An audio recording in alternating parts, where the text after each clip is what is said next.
Welcome to the J3U University podcast. I am your host, John Jewett. And I am your co-host, Luke Miller. Our mission is to elevate the physique coaching standard and deliver the highest level of competitors to the stage. Let's jump into today's episode.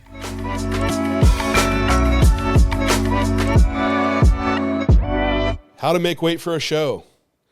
With the inception of classic physique, we now have lots of guys that are having to cut down, and the amount of weight that I see cut is pretty wild. Even now with we've had 212 for a while now too. That's been the only weight class division. And with classic come in, now we have a lot more guys with struggling to get down or try to ride that line of how big do you go before you shouldn't be cutting down. Yep. And it looks like next year we're actually going to have men's physique will have some weight class caps on it too now. Yeah, I saw that. I think that's going to be huge for the men's physique class because I think it's going to keep it in the confines of men's physique and the visuals of men's physique that we want to see. Do you think it depends on what kind of men's physique build you have? And that might push guys different ways, right? Like say your cutoff's 200 pounds, but you are stick legs and huge upper body, or you're 200 pounds and you're pretty balanced. You're like, I should go up to classic. Yeah, I think that's exactly what's going to happen. Yeah, I think it's going to shift some guys around, but I think it's smart to keep the divisions what they were first initially brought in to be. Mm-hmm. Agreed. Yeah, I think the cool thing around this conversation, this topic is, the thing I like about it is you get to have a valuable conversation around where the physique fits and fitting the criteria rather than trying to force yourself into one or the other just because it air quote makes sense. And I see it a lot in classic at the amateur level where you're seeing these guys they have bodybuilding physiques, but because they can get close to their classic limit, just competing and then doing some crazy things to make weight for classic because they feel like that's their best shot for a card this year rather than taking the time to pursue the class that they actually need to be competitive in. Because even if you win the card and you gain 10 pounds on your cap, if your physique fits bodybuilding better, you're going to have to take that time to just move into open. So you might as well just do it on the forefront. So I really like this conversation because I think there's some objectivity around making weight and whether it's worth it being what your future in that class is going to be. Yeah, I agree. And, I picture, I've done middleweight as a bodybuilder, and that's not far off from my classic cutoff weight. And I was so incomplete there. I needed so much more to fill out versus you have someone that has the right, they have hollow bones or whatever, and the right structure, like that might fit them very, very well. Also, you just have to consider what is the risk you want to take within this, and where are you going to be the best version of yourself versus the most competitive. So you might be more competitive at classic, even though filling out a bit more, you might see your overall best physique. Some guys have to ride that line and figure out, where they want to do that as, or just keep working their way up and do a little bit of both, right? Yeah. So let's chat timeline because I think this is an important thing to discuss around mapping this out for a national level competitor, especially is the timeline to the first show and then the timeline to the national show, because I've actually had people compete in different classes because they're cutting it so close to their actual cap. So the qualifier, they'll do bodybuilding because they're good enough to just do the bodybuilding class and not have to be ready for the weight cap, and then they'll cut to the weight cap for classic and knowing that they fixed classic. But the timeline's important because if you don't give yourself the time to do the last minute stuff in order to get them all the way there, it makes that peak week hell trying to get someone under the cap. And this is where I'm a big advocate of getting someone as close to the cap before peak week happens as possible. Even if it ruins their visuals temporarily, the closest you can get them and then bring them back to life. Because the less you have to do on the back end in that peak week, the easier bringing their best physique to stage will be. I couldn't agree more. And I am personally in that area too. And Yeah, I tell you, as an athlete, it's a very hard mental spot to be at because you Yes. have to, there's a lot of emotion you have to let go. Mm-hmm. And you want to see that look. You're prepping, so you think you should only be looking better into the stage, but to It's make a not true. weight, you're absolutely going to have to handle some ugly days. And seeing looking soft and thin. And you're like, why am I doing this? But anyway, back to your point, like you have to have an estimated stage weight for someone is what I would say. And to I guess rewind again, I agree, like amateur level, do your qualifier, like be reasonable condition, depending on where you're at. Get the qualification because you should, if you're going to nationals, you should be able to get a relatively easy qualification, then pull down the rest of the way. Even if you're like the heavyweight that's like 205 on stage, that's fine. You know, then take it the rest of the way there. And I think what I would want to do is have an estimated stage weight of not stage weight, but where someone's peeled to the bone. Mm-hmm. And like for myself, actually, like Luke and I, Luke follows along my prep, and we've been looking at my picks, and we're pretty close guessing where I would be kind of ready at, which Yeah. Actually pretty much damn right on. We're like probably like it was like 217, and lo and behold, today I was actually 216.8, and glute lines from my booty crack all the way around, like it's grainy and hard, right? So Yeah. you want this estimated weight of where someone going to be completely peeled at, and then also you need to also estimate, when they're there, what tools do you have left to play, and that's going to give you a gauge of how much further you're going to be able to bring someone down. Mm-hmm. But to Luke's point, I essentially, like if I'm this 216.8 walking into peak week, I really want to be as close to 212 as possible. Yeah. Now, before I'll say like I don't think I need to be right at 212, because there's a few other things to manipulate, and we'll get into the later conversation of that. But at least working backwards, every pound that's there, you might want to dedicate a week ish to pull off. You could probably do 1.5 pounds to let someone just keep pulling down and down until they get close. So say they had another 5 pounds to get down, that could be letting them pull down slow over that 3 to 4 weeks to where they walk into peak week and they're waking up at weight would be more ideal. More ideal. Yeah.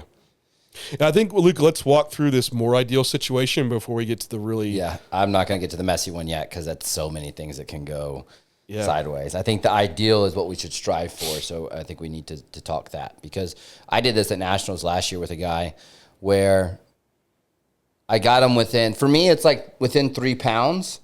I'm fairly confident that the fatigue drop across peak week is going to get me to the weight cap. Where we don't even start talking about any of the other strategies that we're doing. We have, and the one that I really like with this situation is it's pretty easy to drop fatigue, run a couple protein veg days or protein fat days for depletion, and they're pretty much right there. And that's what I did with Tanner at Nationals. We were like 3-ish pounds above the cap, kind of headed into peak week, and we just deloaded. I even pulled him out of the gym like a lot during that week to really drop it off as fast as I possibly could and kept his activity there. And I just watched it get closer and closer every single day, where we went to bed a pound and a half above cap the night before weigh-ins. Yeah. So with that being said, with how far above someone is, you can maybe estimate how many other variables you have to pull. Yeah. So, once you're like getting to this like 5 week out mark and they're getting close condition wise and they're there, how many more pounds above that weigh in might they have to pull off? And a few things to look at is the diet, right? Like if they're running a good amount of carbohydrate, well, we know we could deplete them down quite a bit and go to protein fats for a couple days before weigh in. And that should pull out, the 2-3 pounds easily. Easy. Then also like their fiber content, like even for myself, like, man, I eat a good amount of veg, like on prep, like, probably 800, 900 grams a day of vegetables, which that GI weight alone, just one day out eating no vegetables, easily could pull out quite a bit of weight with that. The other consideration is where are PEDs.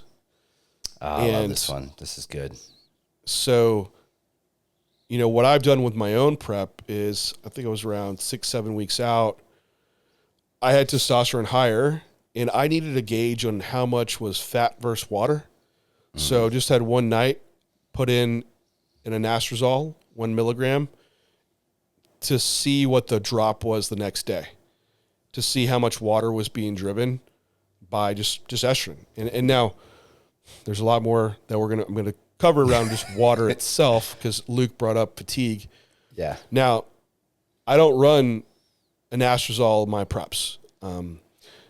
And even though I have like other things in place, like, you can use an ARB and whatnot to help with, blood pressure, water management, but that is one little input on top of growth hormone and testosterone and estrogen and other androgens that you're running, yohimbine, that are driving water retention.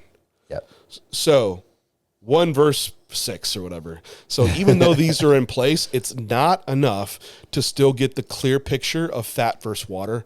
So that was a test that I ran, and I dropped like 2 pounds. So I'm like, okay, I know I have at least this 2 pounds around water from PED adjustments there, of just a little bit of testosterone and estrogen. So I went ahead and made that adjustment to testosterone, brought it down. Yep. So I had a more accurate visual. 3 weeks later, I did the same thing. Lo and behold, body weight doesn't change the next day. So what does that tell me? There's a balance of inputs. Like, I'm at a level of testosterone and estrogen where it's not driving extra water retention. So I know that I'm not going to get as big of a play, bring it down any farther. Now, that's only one component.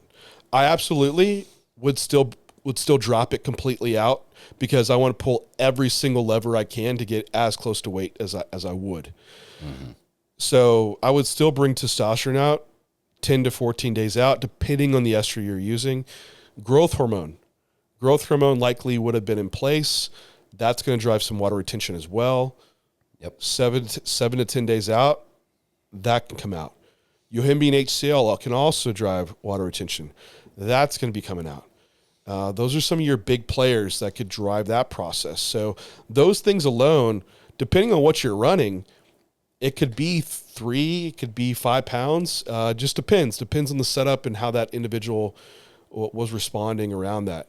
But those things alone, once you got someone to stage condition, you might have the right PED setup to where, I don't need to deplete them down. Just the PED adjustments alone will drive a lot of that process. So that's what those aspects that are going to help get someone extra down to weight that you need to think about and look at your program.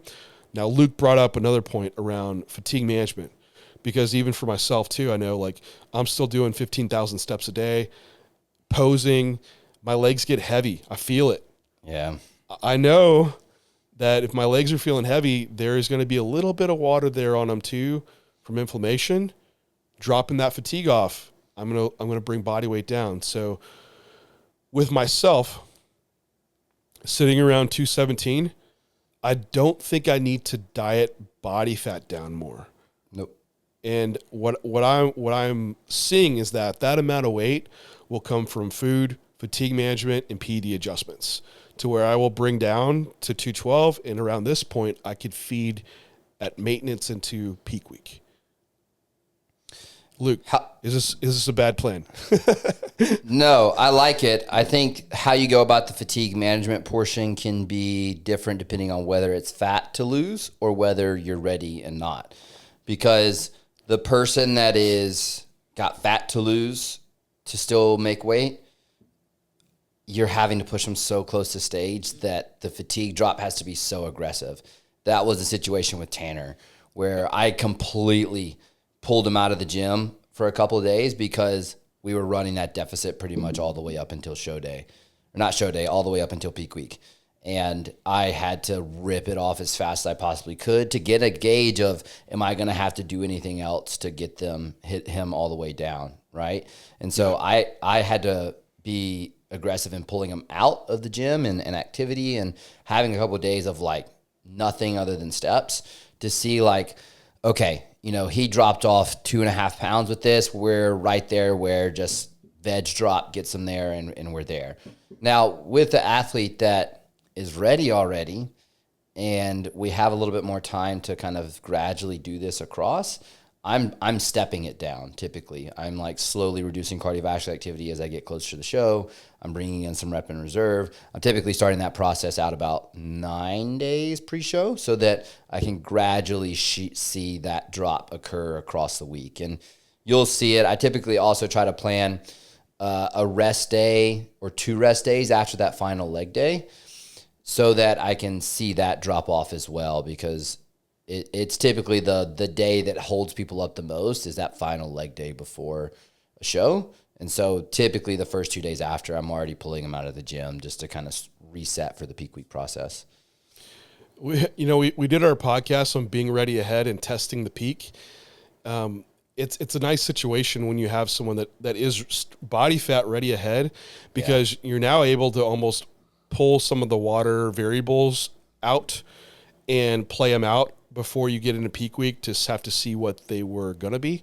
Like for myself, right, I'm going to be able to drop off some fatigue, probably lower step count down. I'm probably going to play out some of that water drop earlier on and not get as much during peak week. Something to think about, but it won't be a question mark around how much is going to come out. Yep.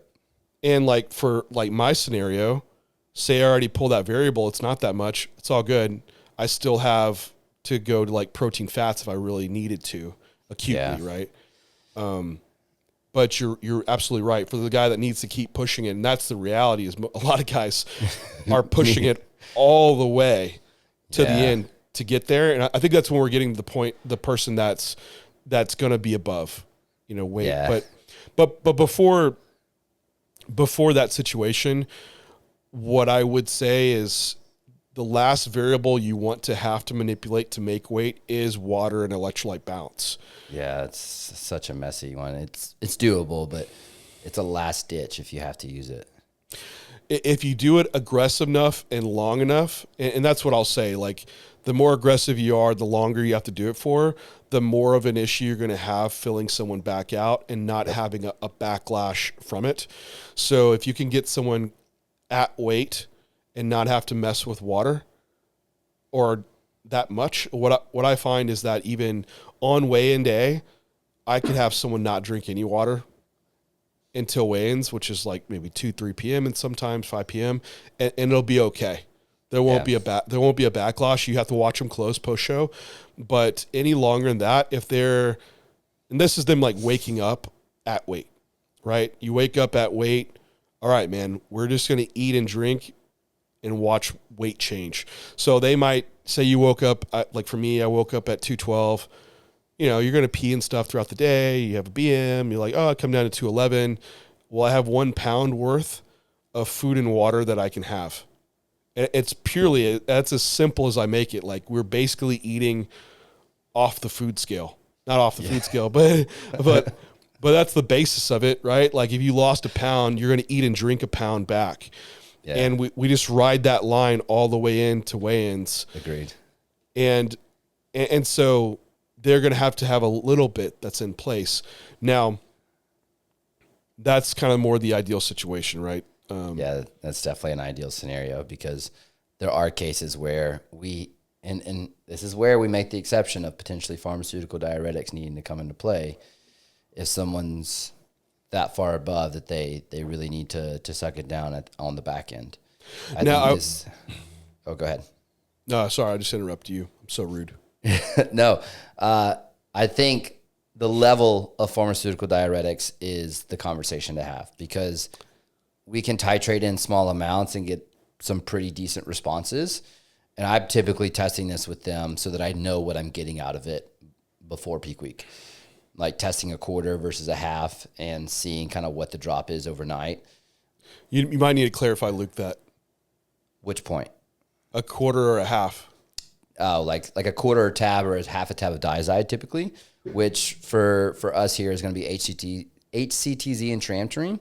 So using around that 12.5 milligram mark is kind of where I initially start testing so that I can see how much drop they're getting 3 weeks out with using it, so I can plan for that if I need it on the back end heading into weigh-ins. Now, I would, I'll prompt this to you. Like, for someone that has a little bit extra, like you need to do a little bit of water manipulation. Water's been high all peak week, right? Like you're putting down 2 gallons. Could this be someone where, hey, we put in 2 gallons and just cut it off earlier in the day, so they have like this bigger influx of water earlier on, but you cut it off early, they'll keep expelling. They're going to have probably a bigger weight drop because of that. They will be a little bit more dehydrated, and you could hold that down. Would that be more ideal through that process or using a diuretic? That would be more ideal, and that's technically the next step. I think I go towards diuretic, assuming I had already tested that, which I shouldn't have assumed that.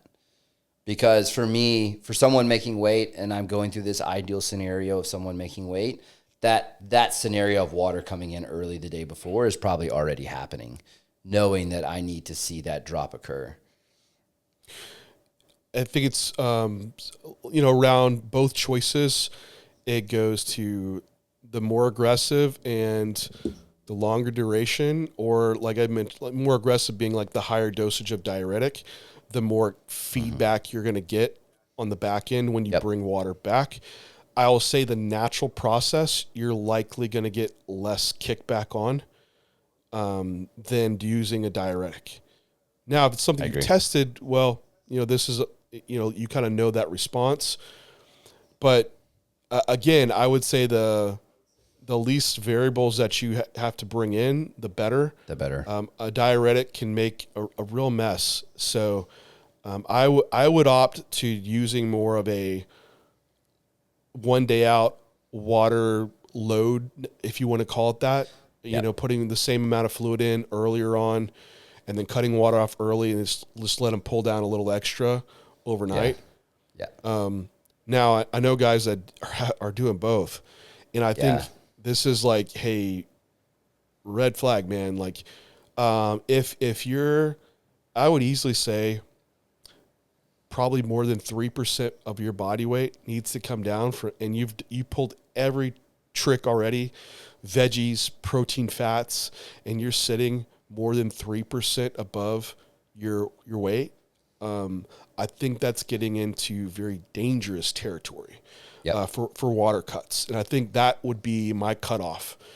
Even 3% is, man, if you already pulled all the other tricks, it's a lot of water to pull off someone. This is if you're, 200 pounds and you're trying to pull off just even 6 pounds. Because above 5% is extreme risk. I'll say like 10% is death. Okay. So we have to realize like the risk there. I would never say like, pull 20 pounds of water. That would be crazy because you got to get on stage and actually have a decent physique. I would make that my cutoff just personally. I think it's probably lower than what you might hear some guys out there pushing that up a little bit higher because I know people that do it. But to have that much more dehydration and sit there, right? Because it's not just for a moment. Like you're having to sit there for a while at that low. I think that's getting to like high risk. Also, to come back from that is very challenging. Like I think that's would be my cutoff for. It's just time to make a call, man. Either like lose some tissue or go to the next class. Plan ahead or go to the next class. I would honestly, John, I don't even make the argument for 2%. Because if you pulled all those variables, and you're still sitting 3% above, it's gonna take a lot to come down. That's a lot to pull someone down. And and like you said, you're not just momentarily visiting that and then. Because I'm thinking, like, what am I putting on stage then? Like 6 pounds of rebound plus whatever it's going to take to fill them out. I don't see that being valuable in any situation. Yeah. I don't pull guys down that much. I mean, that would be for sure a hard cutoff. But truthfully, if you're like the guys that I actually do with, like if once you pull the variables, usually it's more like 1-2%. I think that's actually, you could come back from it and actually do something with and be competitive. Otherwise, you're better to not diet down, because the guy that didn't have to diet down is going to beat you.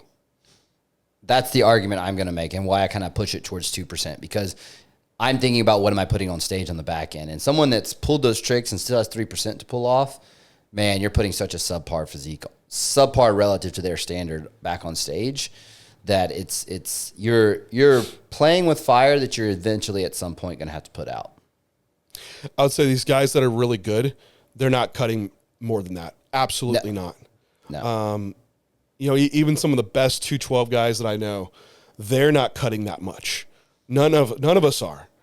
There's been some rare exceptions that do it, but I've seen incredibly dangerous things happen, and they're not at their best either. I've seen guys just like profusely sweating, uncontrollably shaking, like electrolyte imbalances, like guys that this could borderline, they might need to be going to the hospital. It's just not worth it, and they weren't better is the thing. So you need to make some better decisions around this stuff, and this is getting into territory where guys die. Die on stage from doing this stuff, and it's not worth it. That's crazy. Yeah. I mean, 2% is probably even the better number to go with. I just know people do more, but again, like I say, doing more, it's not better. I really would say the first approach that Luke and I outlined is your best bet. Yeah. And hey, 1% water adjustment. Sure. Easy. Fixable. I can accept that. But really more than that, you're not going to have a best showing. And the thing to talk about this too is, to your point, I really like this conversation of, if you're having to do that to make weight, most of the time you're still probably getting beat. And where do you progress from there? Because you probably don't fit the class very well to squeeze into that weight cap like that, where structurally you're really not built for the class. There's going to be someone that shows up at this show that is structurally built for the class, and it's probably time to move on. And that's what I would say with most guys. Like, even at the pro level, like these guys that are doing this to finish 17th or 16th or 15th at the Olympia, it's like, where do you go from here? You don't go up. You can't improve. Yeah. There's not a touch more muscle you can add. Like, that's not fun. At least I got into this to improve, right? To improve. Add muscle. Like, this made me think about my own choices, right? John's been debating his show choices based off class coming into the podcast, and we had a preemptive conversation before this call. Yeah, I will. I mean, at least I don't want to get too much into myself. I mean, I'm at a point where there is nothing more to be added, right? Yeah. It's either like, hey, you're maintenance for life here, or you move up and do something else. So, but anyway, I think we might hit a little bit of the strategies post weigh-ins. Yeah, because that's important. It's really important. How do you? This is the one that bringing it back to the ideal situation. Let's say you run the minimal fluid food kind of into weigh-ins. Are you reintroducing fluid intake to hit the same basal number, or at the same rate at which they consume fluid? Because I tend to lean towards the same rate at which they consume fluids rather than hitting the same number pre-bed. Yeah, no, definitely not a total number. So to give the example here, if we were doing 250, and I'm in ounces, I'm still But say we're doing so we're doing 2 gallons of water a day, 250 ounces rounded up to that. Yeah. And that ended up being like 40 ounces of fluid between meals. And that's how it's, spaced out timeline wise for a day. That would be an initial post weigh-in that I would start with. Yeah. Agreed. And likely what I would usually do would be just to start hydration would be 16 ounces. So you get basically a pound in because someone might be a little dehydrated to start with, and then a meal. Then from that meal, usually we have like 2.5 hours or so before the next meal, put 40 ounces in. And then from there, we're looking meal by meal at how much the rate that they're coming up at. That first rate is going to be a big jump. We go the next meal, and then fluids might need to come down. And I just start tinkering with it from there to where we might have like, it won't be too far from bed after that, but it's incrementally done. So at a rate, so you're not going to have 2 gallons in post weigh-ins. No, not at all. If you're weighing in at 5 p.m., that might only be like maybe 3/4 of a gallon. Now, where it would change is that, hey, overnight, we're not just going to sleep for 8 hours. We're going to be eating and drinking as well. Yeah. Because I want them waking up ideally heavier than what they went to bed at if they were that depleted, because we need body weight to keep moving. Yep. So Agreed. I think that's where setting out fluids and food pre-bed as like a preemptive, hey, this is what we're going to have, and check your body weight. We're going to have this if we're here. We're going to have this if we're there, is really important with these athletes, because you're catching them off the back end of a lot of depletion to make weight. They can change so fast on you, these guys. I did this with Nick when he competed. He would wake me up when he would wake up to pee, because I was staying at the same place with him, to look at weight and visuals and make sure that more didn't need to go in, because he was ripping it off so fast. And we didn't do anything crazy, but just that little bit of adjustment was just enough to like, I got to keep something in you to keep you from running away from me. I remember when I did the first time I did Chicago and Vu was prepping me, he told me like before bed, he's like, I want you to drink the amount you pee. And the way he worded it though, was like, what? It's like, I'm going to weigh my pee out. He's like, yeah, he's like, just eyeball it. I was like, well, what? but basically, yeah, he wanted to maintain hydration overnight. It was the idea. Now, if you have someone where you're putting food into, you probably want a little bit extra, to actually hold some extra glycogen load.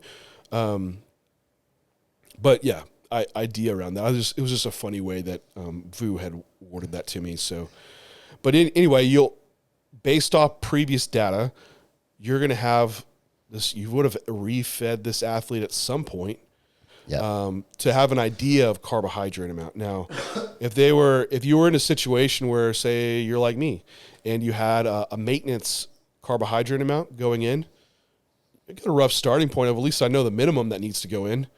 Now, if I had a refeed day, which I have, so I kind of know roughly an amount, that might be, I know 100 grams of carbs need to go in for a meal to like really start moving me up. And that would be a start point. I know how much fluids I was taking in for the day. Like that's kind of my start point. And then I also would have a rough idea on my best visuals. Yeah. But it's going to be hard to get back fully to that, depending on how much you had to come down. So that's the thing around that. So, if you had someone that got down, say I was, walking in the peak week at 212, and maybe after, a maintenance calorie day with carbohydrate in, I'm seeing like some really solid visuals around 216. I can maybe get up to that, but that's not going to be my best of like being ready right now at 217. And when I'm 220 or 221 in the gym, I look insane. I don't think you're going to come up to that 9 pounds. No, you're not.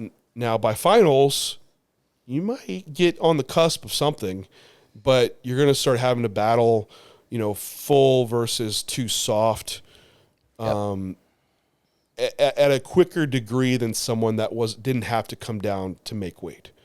So that's where it's just meal by meal watching, and you're trying to find that balance of where you find the full and hard look, and you're not losing in on body parts that you don't want to sacrifice on, and you're gaining enough in body parts where you need to bring fullness back up. So could I give you a number of how much body weight to pull someone back up by? I really can't, but you should have some data to already go off of that'll give you a rough estimate. And likely if you already saw someone that, like, by the end of the night, you're already seeing that process happen at a certain body weight, you're likely not going above that. Right? Yeah.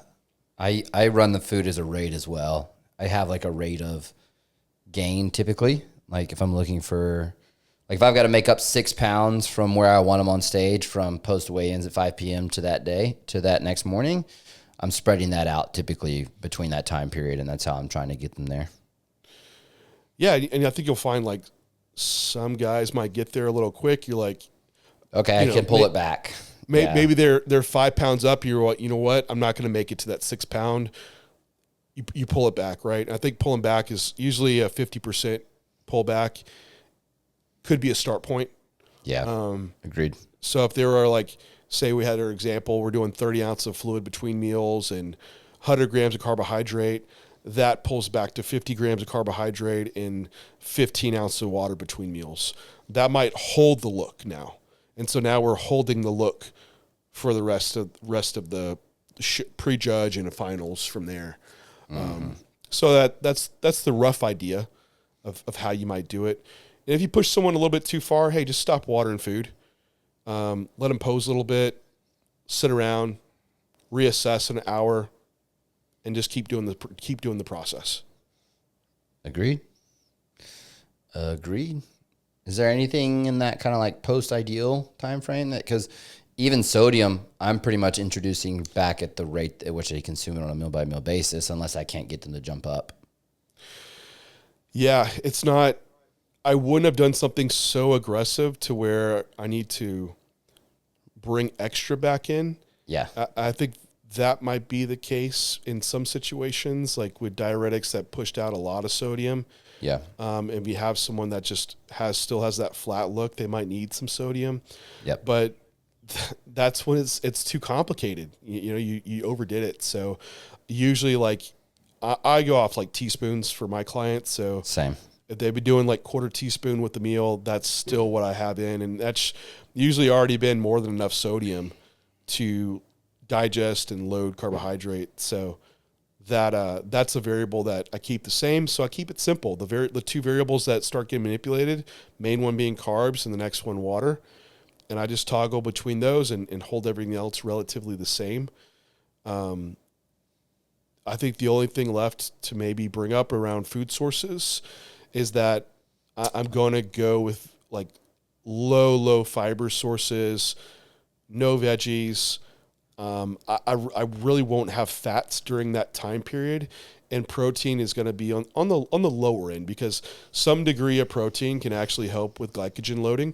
So you do want a little bit in place. You just aren't going to be needing like 50, 60 grams of protein anymore, right? So that can be pulled back. Primarily carbohydrate based, easy to digest. So what I'm thinking is like, hey, yeah, I would also want something that's going to bring a bit of potassium along with it because you need some potassium for glycogen loading. So this might be white rice. You could have maybe some honey in there to keep it dense if you needed to.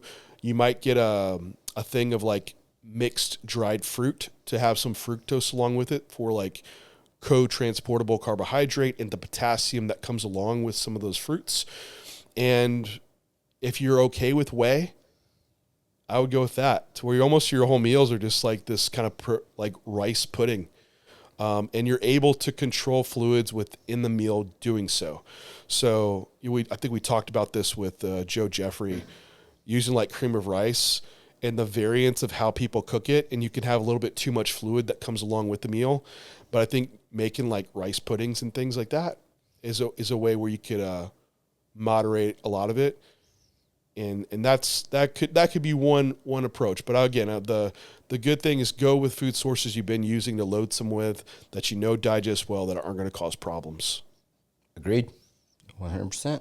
I think that covers it for that. I think we may potentially post show cover what you do. Yeah, see if I fuck it up or not. I'm probably just gonna have a burger after I make weight, and then pancakes the morning of. I picked up the sarcasm that time, John. It was. I got it. Or if I'm in Chicago, maybe it's like original like Chicago dog. Yeah, or a deep dish. Heavy fat load to get super full. Yes, sir. IMTGs. I think that's it, yeah? Yeah, that's it, guys. We will wrap it up there. I'm sure there's something maybe we left off, and you can throw the question down below. Maybe it'll prompt us to do another podcast, or if there's something around my prep you'd like some insight about, can hit that as well. Until next time, we'll talk to you then, and thanks for listening.